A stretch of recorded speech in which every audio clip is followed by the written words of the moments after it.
Hello, mis cielitos, and welcome back. I'm finally back here with Raging Loop. I'm so sorry that it has taken so long. As you've probably seen from the uploads, I haven't been doing a particularly good job of trying to work through that backlog, but got a vacation coming up soon, so I'm hoping to get enough for that vacation, and maybe I can at least do a little bit during that time.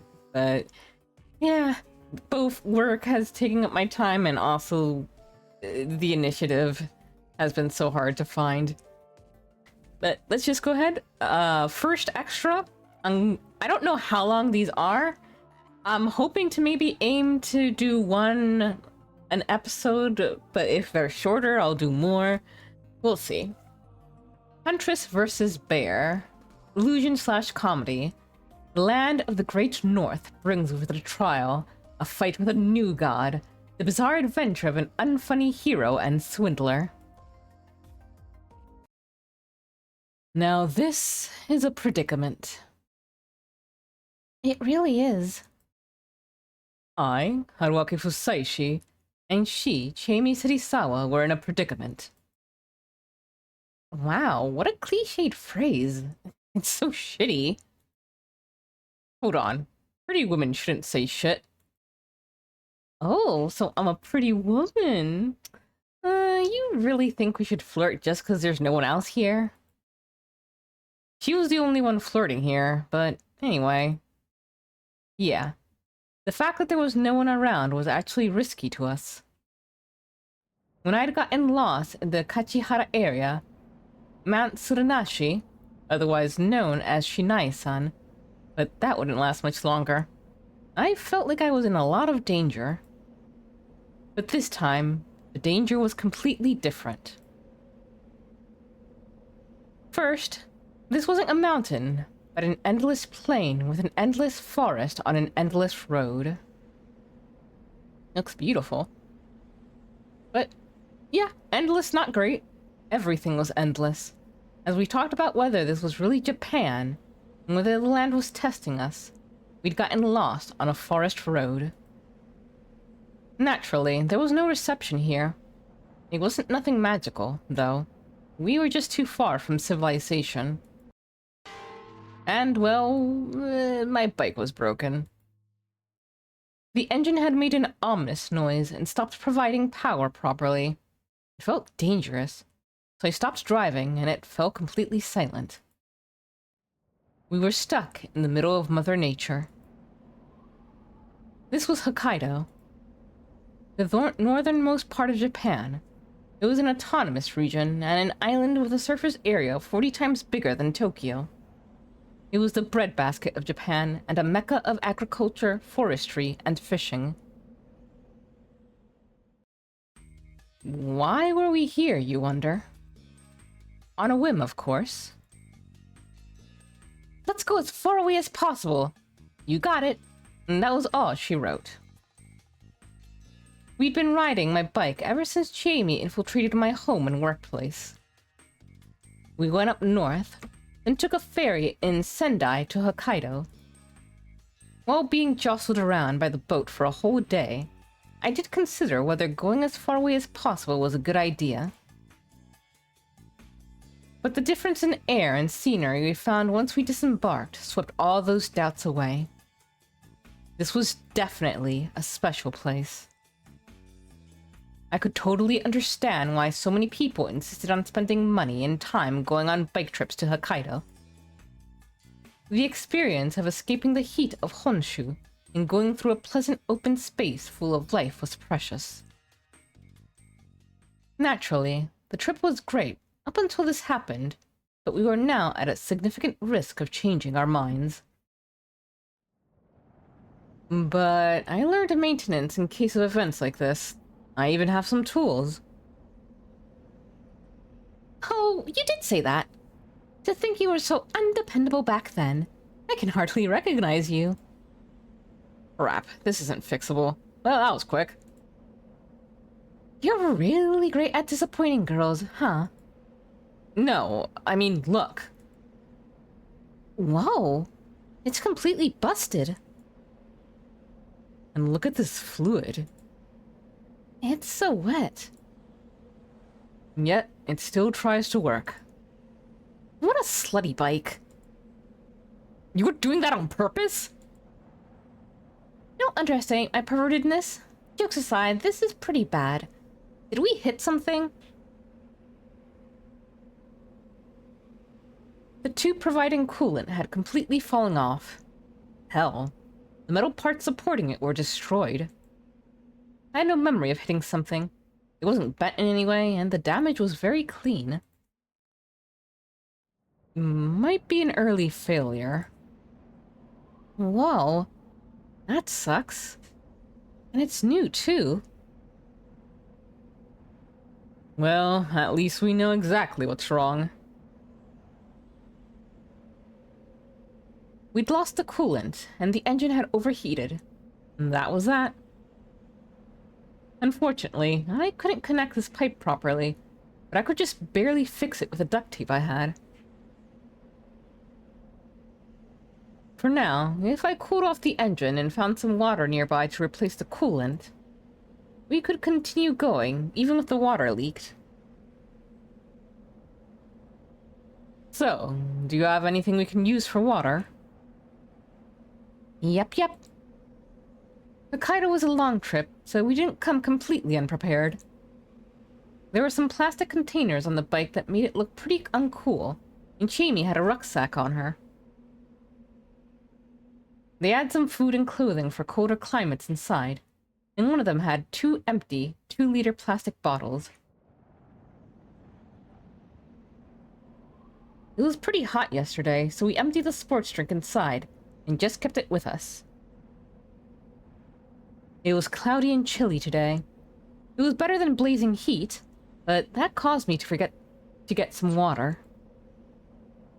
Alright, let's park the bike on the side of the road and get some water. We gotta get enough to make up for the leaks, and get the thing repaired once we get somewhere where we can do it. That seems like the best way. Where can we get water here, though? According to the map, there's a river beyond the forest. It'll work out if we can get there. Sure we won't get lost? It's about 1 kilometer in. Not that risky. And even if we get lost, we can just follow the river and come across this road at the bridge a few kilos down. Isn't that dangerous? Now, I don't know what kind of river it is, but if it seems dangerous, we can just stay away. At worst, we can just walk to the settlement just a dozen or so kilometers away. How's that for a plan? Good enough. After that incident, we'd become a bit more careful than before. Why? Because we now had only one life and no resets. Both Jamie and I were the kind to push ourselves a bit too hard, so situations like this could often endanger our lives. Thus, we would, casually, but with certainty, focus on safety. I was careful not to drive dangerously, and Jamie was learning a lot about such trips from the handbooks she'd bought along the way. For a couple that had repeatedly killed each other in the dream, we actually had a pretty nice thing going on. Sorry for the trouble. It's okay. Going on a trip like this was my idea. Though I was surprised when you suggested we go to Hokkaido.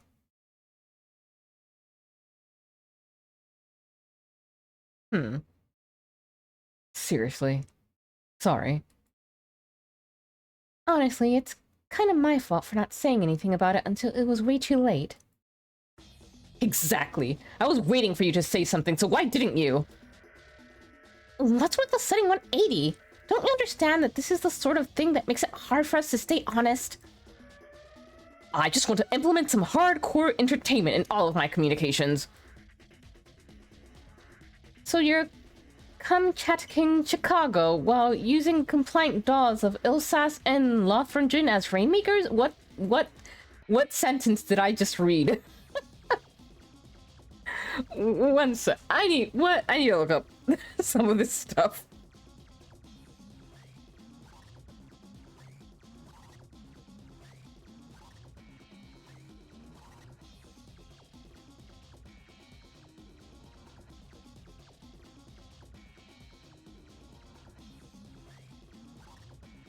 Alright.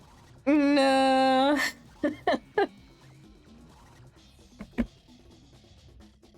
Not finding anything on that first one.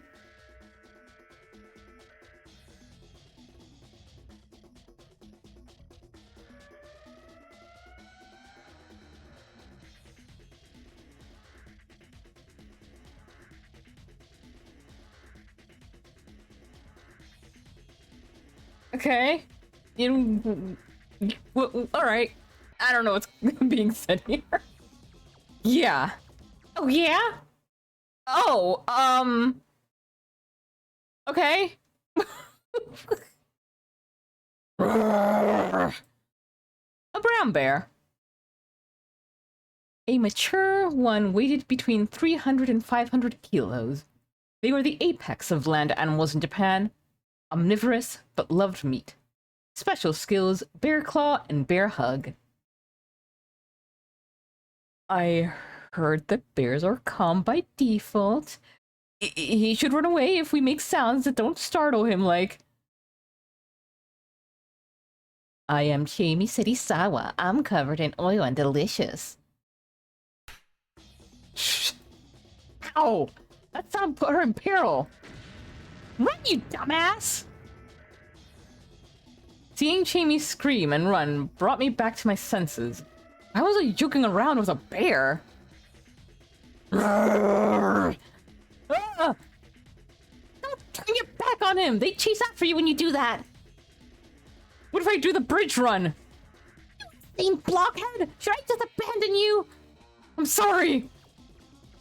I'm just wondering how the hell this bear snuck up on them. The bear was large enough that I had to look up to see its face.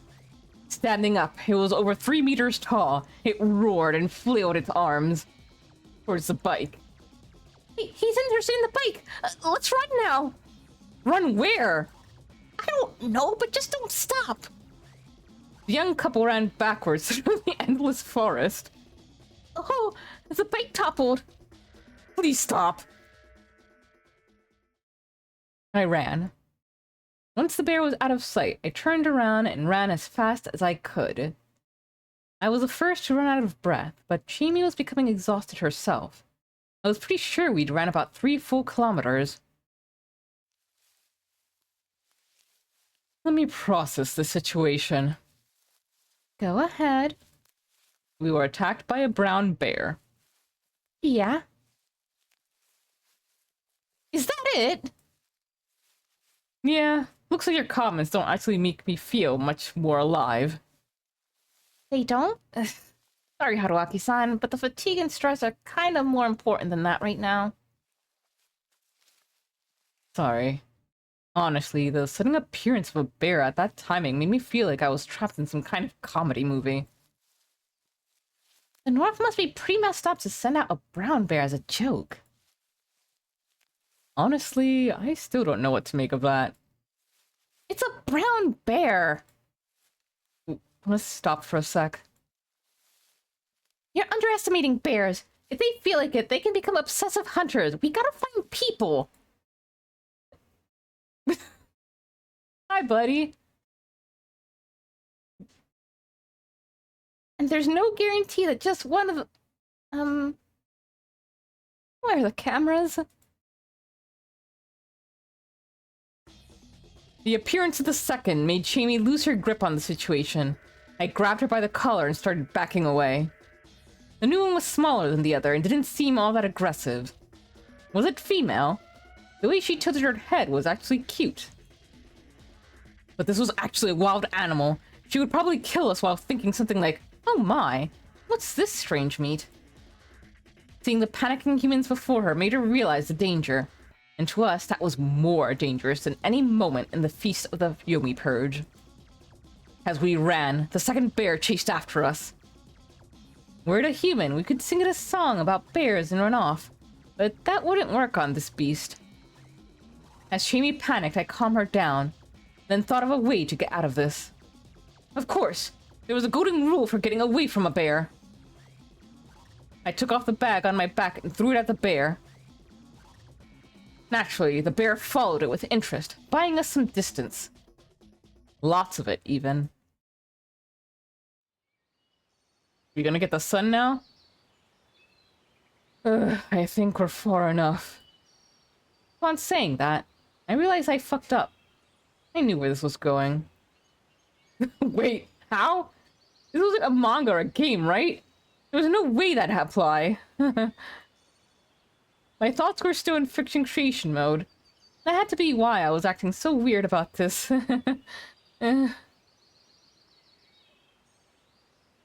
I didn't have the energy to react anymore, so I just took Shimi's hand and ran.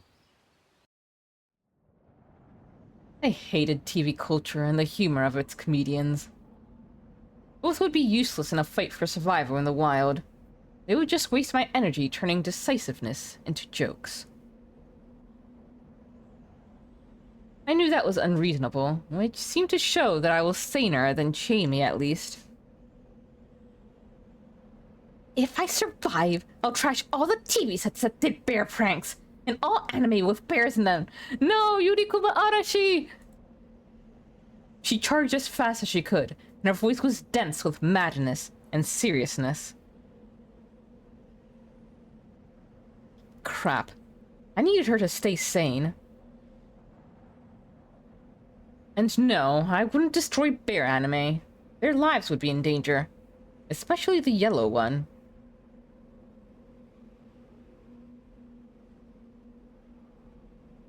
Roy. No!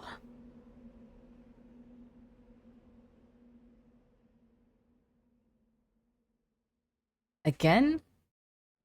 Something wasn't right here. We met bears no matter where we went, yet we were still alive.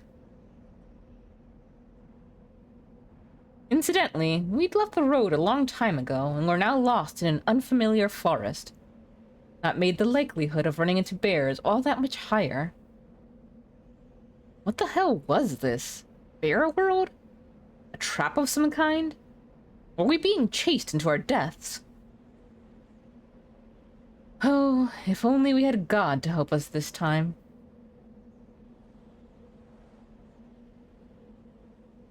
However, our holy land was hundreds of kilos away, and the lord of a mountain where you only had moon bears would probably faint upon seeing these beasts. And she probably had bad chemistry with Jamie.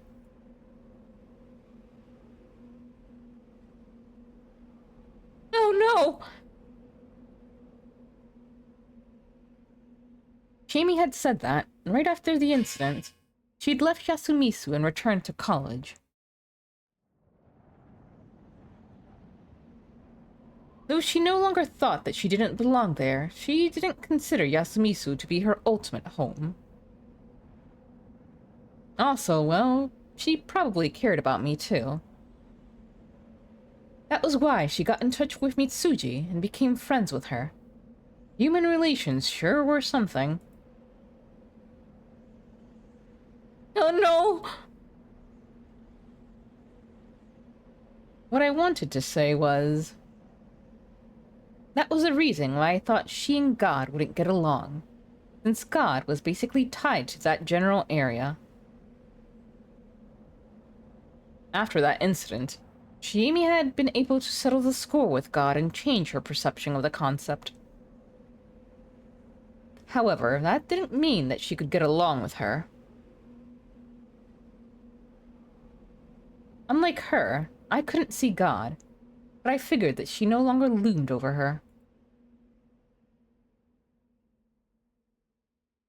Oh no! No. As we ran around, not sure what was going on, we arrived at a certain place.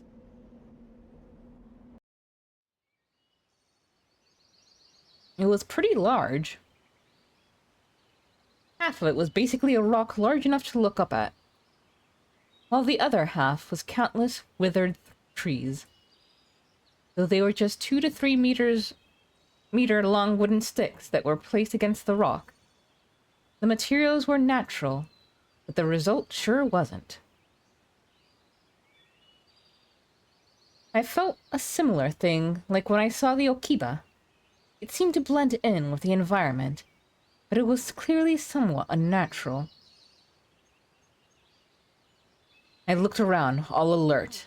There were no brown bears around for the time being, but... Haruaki-san, Yeah? there's God here. Huh? Shamie looked at the structure with distant eyes. She then closed them, joined her hands, and bowed. It looked so extremely natural and spontaneous that I didn't know how to react. So I joined my own hands. Let's use it. Huh? What do you mean? This is a home someone left. A home? I walked up and realized she was speaking the truth. All that running took us from a plain to a mountain area. The trees here were paired with large boulders. The largest rocks of them all, canopied by an overhang of withered trees, had a little bit of space on the inside you could live in. The boulders and the withered trees were like a roof and walls. Of course, it did little against the rain and wind, but it could handle snow, probably. This might have been a winter residence. There was dried grass near the withered trees, too, and indeed, this did seem like a proper dwelling. The iron pan hanging on one branch made it clear that someone had been living here. Pardon the intrusion. Unperturbed, Shamie promptly took off her shoes and entered. She then sat down in the middle. Haruaki-san, let's rest here. It's safe, apparently. Apparently? Who did she hear that from? I'd ask, but I figured it was pointless. I then took off my shoes, which was probably some sort of gesture of respect, and sat down on the soft, dry grass.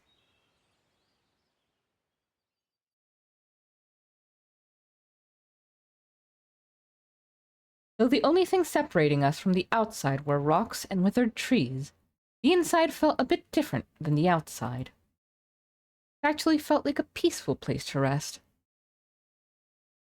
Boundary. That word came to mind. The edge of a territory is a boundary, and talks between men and gods can be had through them.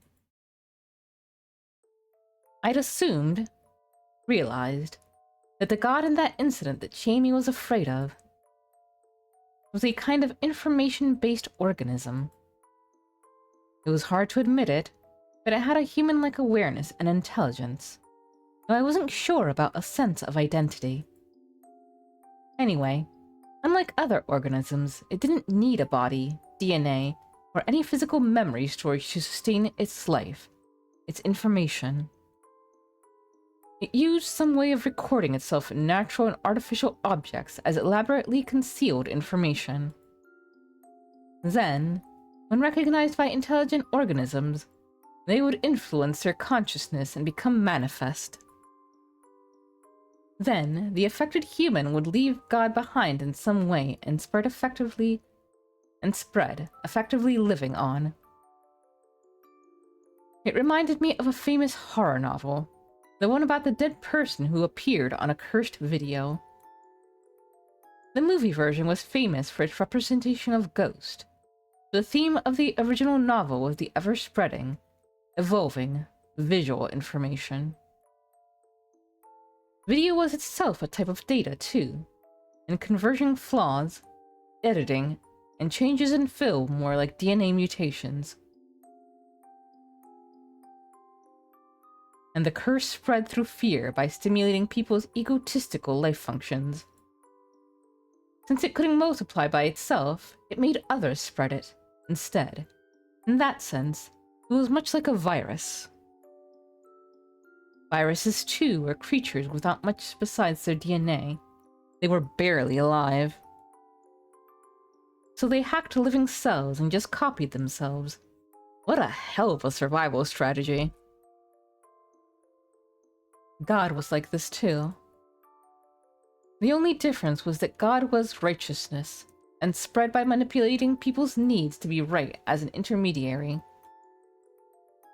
That particular God was a gathering of rules created over the centuries by people who feared the mountain.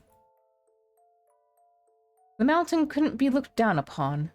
Compared to it, humans were just dust. The mountain could bring forth the supernatural. The mountain was Yomi. Yomi was darkness. That was why she, through human and animal fears, could completely control humans and animals that acknowledged her. However, God wasn't almighty. Since gods were righteousness, or the state of being right, and prioritized what was right above all, they were bound by their own rules. The primary problem was residence. Though Japan wasn't too religious, there was a latent idea that there was a god living in everything. However, that meant that not everything in their lives was controlled by a single god. Eating, excreting, reproducing, working, sleeping, crimes, marriage, funerals, festivals. The idea was that everything in life was controlled by a different god. That meant that the sphere in which a single god reigned, not necessarily physically, was extremely and strictly limited. The god in Haru-chan represented the mountain, Yomi, darkness and dreams. Thus, she couldn't manifest anywhere else as long as she continued doing what was considered right. The place where it was right for her to be was the boundary. This place was probably a boundary for the god of those who lived here and built these dwellings. The ancient people of Hokkaido. The Ainu? I looked around the interior. There were old, blackened, sawdust-like decorations that I'd never seen in any other culture. I wasn't knowledgeable about this, but I could feel it in my bones that this had been left behind by the ones living here. We were receiving help from a different culture. It was best to think that the whole thing with the bears wasn't some natural gag. Like that was a thing. I suddenly felt something on my right shoulder. Amy had closed her eyes and fallen asleep. She probably got too comfortable. Well, even bike passengers grew tired, and we'd been running around for so long, I could totally understand her. But there was something unexpected. She could see gods that normal people couldn't unless they manifested themselves. It used to be a scary, unnerving, and troublesome existence for her. She still wasn't able to explain it beyond the abstract feeling she had, but I could somewhat understand her. God survived by clinging to human instincts and leveraging them to reproduce. However, that action was only beneficial to the god, not the people. In fact, we'd recently dealt with a god that was warped so badly it made people kill themselves or others, though it had been distorted by the human work known as the Shinai faith. God had a mind of its own and could easily force the people into destroying themselves for its sake. Jamie could actually see it. It was covering most people she knew, and that was surely a scary idea.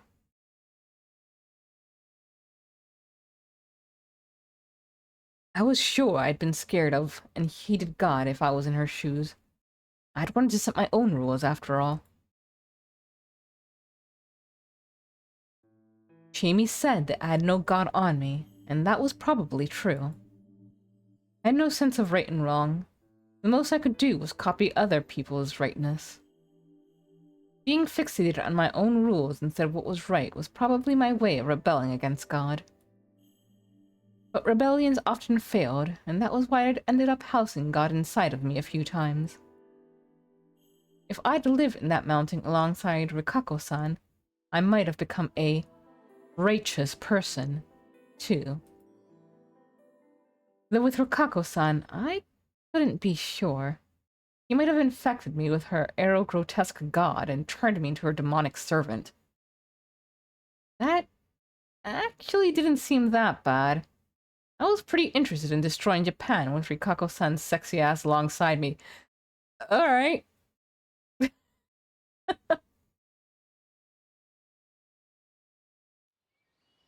Why are you grinning like that? I'm enjoying your warmth. I'm not enjoying your lie, though. Sorry, I just had some bad thoughts. I really am glad to have you with me. Well, you're a guy. I'll allow it. You awake? Yeah, I had a dream What kind? where I was surrounded by brown bears. That was real. Hey, the dream was full of brown bears too, though they were a bit different, and I didn't find them scary. One of them actually talked to me. What a fairy tale, I wanted to say. I wanted to say that out loud, but couldn't. In many cultures, dreaming was the right way to meet God. What did he say? She spoke words I didn't know, but I knew what they meant. Send him over. Him? Who? I did have an assumption, though. I also guessed why we were sent here. Or why we, or just her, were chosen. Do you know where we're supposed to go? Probably. What's the method? Jamie closed her eyes and searched through the dry grass spread out on the ground. Found it. She took it out. A quiver? It was made of wooden leather, and there were detailed patterns carved on its sides. Inside, there were 3 bright brown arrows. The feathers were brown and white. Probably belonged to a bird of prey. All of it seemed too new to be relics. There's a bow here, too. Jamie took a bent wooden stick. It was also really elegant and had an amber string at one of its ends. She carefully bent it, picked up the string, and hooked it to the other end. With that, the bow was complete. I thought you only knew how to use guns. Well, that's what I thought too, but I somehow just knew how to do this. She put the quiver over her shoulder, took the bow in hand, grabbed the string with the other, pulled it back, and released. A sound. I'd heard that playing with bowstrings repelled evil, but I wasn't sure if that applied here. But can you send him with this? I wasn't knowledgeable about this, but that bow and arrow seemed too weak for a proper battle. We're using poison, apparently. Poison? Yeah, the one that killed you once. Now, that wasn't something I wanted to remember. Found it. She crouched before some grass that had patches of purple on it. Aconite. Yeah, you could also use Jack in the Pulpit, pine resin, river bug. There's no river here. Whatever, this will work. You're being like Mochi right now. You're not wrong. Sure you're not being controlled?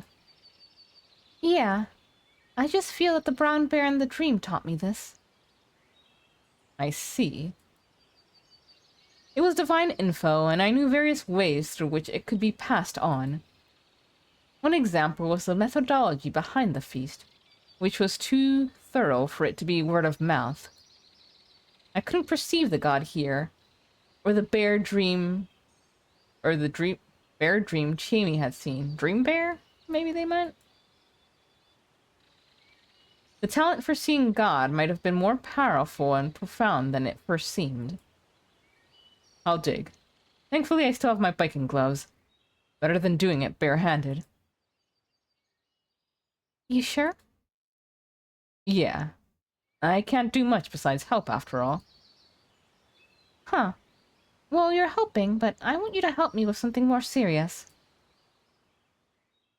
I had no idea why, but I instantly understood that the role she'd give me was bad news. Anyway, I'll just dig. Thanks. Whatever. This was a good role split. After all, she was the hero who'd killed a god. Hi, buddy.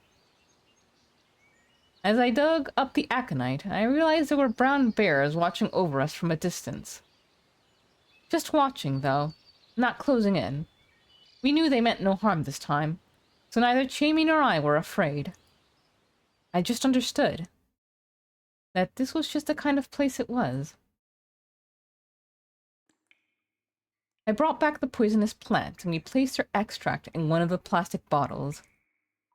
When we dipped the tips of the 3 arrows in, creating the poison arrows, we then dipped the tips of the 3 arrows in, creating the poison arrows. While we worked, Amy was whispering something as though she was praying. It was a prayer to the god of poison, one of the countless gods of the Yao Yorozu. Her sincerity made it impossible for me to joke about it, so I just silently watched over her. Honestly, I found her beautiful right now. Fantastical, even. I could almost imagine her wearing the ancient traditional clothing of the people who lived here. Other things that came to mind were eagles, wolves, and blonde ninjas. Crap, that was just fiction. Begone, my weird delusions. Also, I had no business being in touch with any god. That wasn't in my nature. I simply wanted to be free from anything, god or not, trying to bind me and do whatever I could as a free man. In this case, that was... Anyway, you'll be bait. Yeah, I had a feeling. I expected this. God damn it. I laughed when the bear in the dream said that it didn't matter if he died.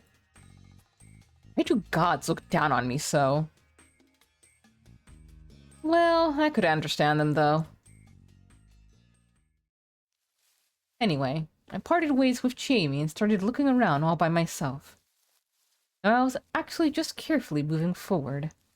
This was an animal trail. The grass carpet here was thin, and the young trees siding it were like a fence, making it somewhat clear that it was actually a road, a beast path. Body odor, reek of excreta, remains of hair, claw marks.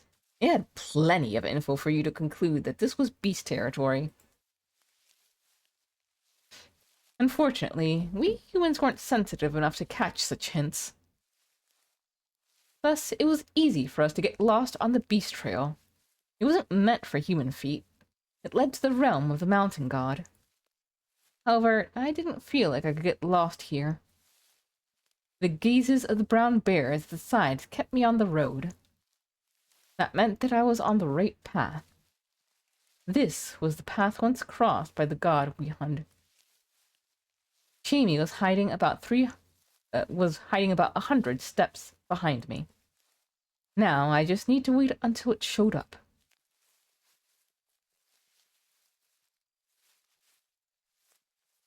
Still nothing. I'd been walking for an hour. It was actually getting to me now.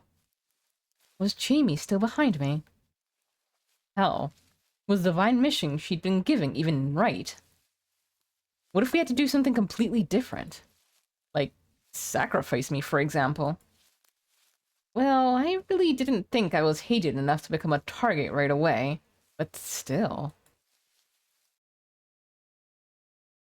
What if our positions were reversed? If it was me, leading someone stuck in Hokkaido into a super dangerous scenario. Then, as they somehow survive, cracking a smile and telling them it was just a prank. Man, would that be fun. Crap.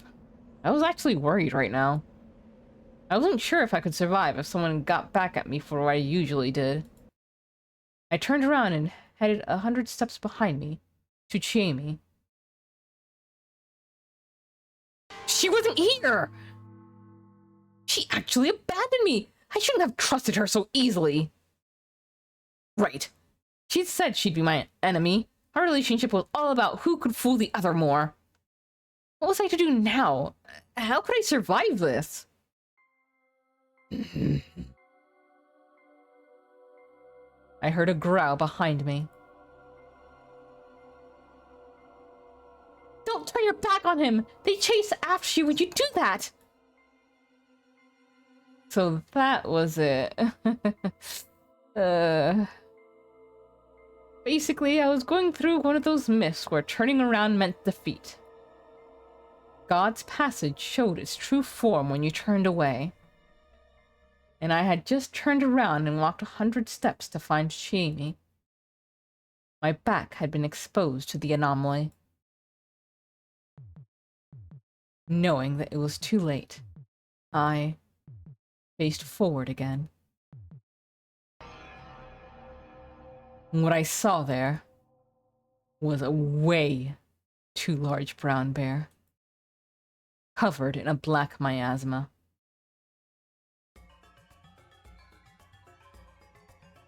Ah! This was definitely the boss, the evil aura, those shining eyes, the bloodlust it emanated from every part of its body. Ah! It stood on its hind legs and swung its 2 giant claws at me, making me jump backwards. The trees, young and dead, as well as the earth beneath, went everywhere. My flesh wasn't among the stuff. Yay? But the monstrous specialty was going on all fours. Upon realizing it missed, it got down and charged at me, and I was unable to get back up. My death was imminent. I'd solved such a major incident, and now I'd die to some bear monster I met after going to Hokkaido on a whim? What kind of reader would tolerate this? Shit. Once I died, I would become a really annoying ghost and go around shouting lewd things around Jamie Serisawa. I should have already been dead, but I wasn't. So I opened my eyes. At that moment, the giant frame began to collapse. There were 3 poison arrows in it: the head, the shoulder, and stomach. With a tremor, the creature collapsed. And Haruaki-san, are you okay? Jamie appeared next to me like it was no big deal. So you were here? Well, yeah. We agreed that you'd be 100 steps behind me, but I went back and couldn't find you, so I thought you ran away or something. Well, I turned around and went back as you did. Hey, what if there was some sudden trouble? Do you have any idea how uneasy one can be if you lose contact just like that? So you instigated my distrust and waited until I turned around. This little... It's fine, it's fine. It's just a little prank, bro. We're enemies. There's a one sort of trust between us, and I love it that way. Don't just play it off by saying everything I expected you to. Hey, well, I'd also like to complain about you thinking that I actually ditched you. Anyone would be uneasy after wandering in a forest for an hour. Roll. Roll. Oh, sorry, Haruaki-san. Let's leave this for later. There's still work to be done. What do you mean? Wait, we were completely ignored by all the other brown bears still around us. Was that a problem? Well, I'll tell you later. She reached into her coat's pocket and took out a useful little tool. A hunting knife. Haruaki-san, don't look. You probably wouldn't like this. Jamie had surely gone on to dismantle the giant bear.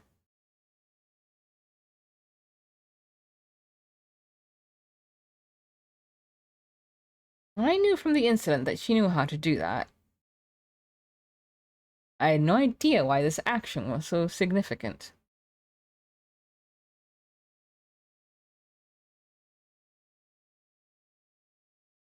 However, at this point, I didn't believe that she was doing something she shouldn't have. If that were the case, the brown bears watching over us wouldn't just sit by. And I also figured that me not watching the act was an important part of it. I was an outsider whose only role was bait, so I wasn't allowed to see the sight behind me. It took a long time. 30 minutes? An hour? Maybe a lot less than that, but honestly, actual time didn't matter here. It took as much time as it needed to. I spent the whole time waiting. I'm done. Upon hearing that, I finally stopped acting like a statue. Damn, did my joint hurt. Once I turned around, I saw no sign of the ominous brown bear. There was only a large wooden stick. It was taller than me, and at its tip, it split into two and held up a pure white beastly skull like a weather vane. I vaguely understood that this was the result of her killing a god. Let's go back. I heard brown bear grunts in the distance, and it felt like they were urging us to come with them. Jamie led me by the hand for a few minutes, and we made our way out of the forest surprisingly easily. The bridge I'd mentioned before had a bus stop with a phone booth nearby, so I used it to call road service. We got in the road servicer's car and returned to my bike, which strangely wasn't collapsed on its side. In fact, even the bag I'd thrown back at the bear chasing us was hanging on a handle. I looked at Jamie's face, but her eyes seemed to be looking at something else. When we returned to a repair service in a nearby town and checked the damage, it was actually an early failure, and there was going to be a recall soon, but I needed it to work, so I just paid to have it fixed. Fortunately, they had spare parts, and the bag containing my wallet had returned to me, so I had no trouble fixing it. What was all that about, anyway? Wanna know? Definitely. The brown bears were like gods that came to people carrying fur and meat. If the locals somehow caught a brown bear cub, they would cherish and raise it, then have a major feast where they would kill it. That was considered thanks to the gods blessing them, and a ritual that sent the god back to the realm of the gods. But that one was never sent, apparently. Why? I don't know. The brown bears said that those who'd normally send them were gone. That was why he couldn't return to the realm of the gods and began acting strange because of it. At that rate, it would have become an evil god that harmed humans. That was why the brown bears asked me to send him to them. Huh. Oh? Unsatisfied? It's a decent fancy, but for the humans, it's basically a myth that justifies killing bears, right? I'm just not sure how the bears themselves could want it. My explanation just wasn't good enough. It's more like they wanted me to fulfill the humans' responsibility. They wanted me to release their brethren, bound and tied by the humans in the name of their god. I see. That makes more sense. And you do understand it, right? Everything there was a god. I had a hunch. The forest itself wasn't human territory. It was an area close to the world of gods. Otherwise, we'd have been the main dish at the brown bear banquet. When we'd left the forest, Jamie no longer had her arrows or quiver. Those things probably didn't quite belong to this world. We probably couldn't find those dwellings ever again either. That was probably a place created by the nostalgia of those who'd left, for some reason, leaving behind the brown bear cub. Well, looking at it from the god theory standpoint, the information in our minds had probably been manipulated to suit their needs. That had to be it. No doubt about it. Those gods didn't have a weird form, so I wasn't afraid of them. But they probably weren't something you could get close to, huh? Yeah, that's right. Huh? Your wrist. There was something unfamiliar on Jamie's wrist. It looked like a bracelet made of fur-like material. I guess this is their thanks? Well, they couldn't leave tons of fur and meat for you. Yeah, probably. It's well made. Kinda like it. So you're the bear type of gal, huh? Don't say that. I just imagined something. What's that? That your power would lead you to having to solve tons of problems for the local gods. And you would get more and more stuff like that as your reward, eventually making it look like you couldn't belong in the current era. That worry wasn't quite unfounded. Jamie had been born as the child of the snake, and was exiled because of the corruption of Yomi. Her specialty as a girl from a family that watched over things might have merged with her fear of God to let her see God. She started out as a ruffian born into a harsh environment, but eventually she learned things, became strong, and grew up to be into a fine woman. Not to mention, she had a hell of a weapon. Her origins, talents, career, fighting prowess. She was the perfect hero for a story. A story of a god killer. This reminded me that she also had retained memories from previous loops during that incident. She could carry her memories over to the next time without borrowing Mitsuji's powers. That was probably the result of her god killer talent giving her that ability as the most important weapon in that endless loop. She resisted, chased down, and eventually killed God, and her weapons were the memories from her previous loops. She herself couldn't use his ability properly, but with my planning, she was able to kill God. Jamie was now a real hero, and as such, she was probably in for a strange fate. That was what I was worried about. It made me wonder whether I had the right to stand at her side. Don't joke like that. It makes it sound too serious. Yeah. I played it off as nothing, and thankfully she didn't notice. But that would be kind of interesting. I mean, it'd be a god hunt where I got more and more exotic goods with every kill. God-slaying princess. Movie when? Wow, that sounds so choony. Hi, buddy! Hey, there's a bear 200 meters ahead. It's coming right at us. Is it a god who has another job for you? It's probably just a wild brown bear gone violent. A bear! There's a bear! Call the police! Call the Batog! Kimu Kamui what? Him unkamui. Calm yourself. Let's run. Let's run.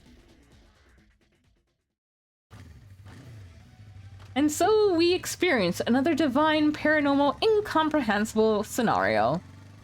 Jamie said he saw the hero had gained some EXP, and I, who lived in reality, didn't quite like it. Though if our journey continued, I would soon become unable to deny it. And oh man, that was so scary I couldn't bear it.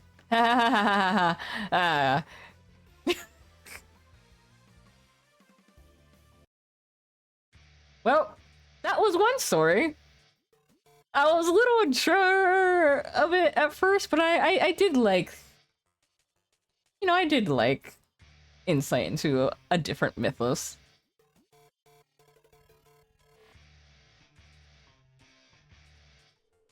Let's see, what are the other ones again? Blockhead versus Final Boss, Writer versus Mystery Station, Illusion slash comedy, comedy slash horror, just straight up horror, comedy, just straight up comedy, and documentary. Well, we will get to those in time. Thank you all so very much for watching. If you've been waiting for this, I apologize again. Thank you for your patience. Hope you enjoyed it. And hope you have a wonderful time zone wherever you are. And as always, please do take care of yourselves and each other. Toodaloo-hoo!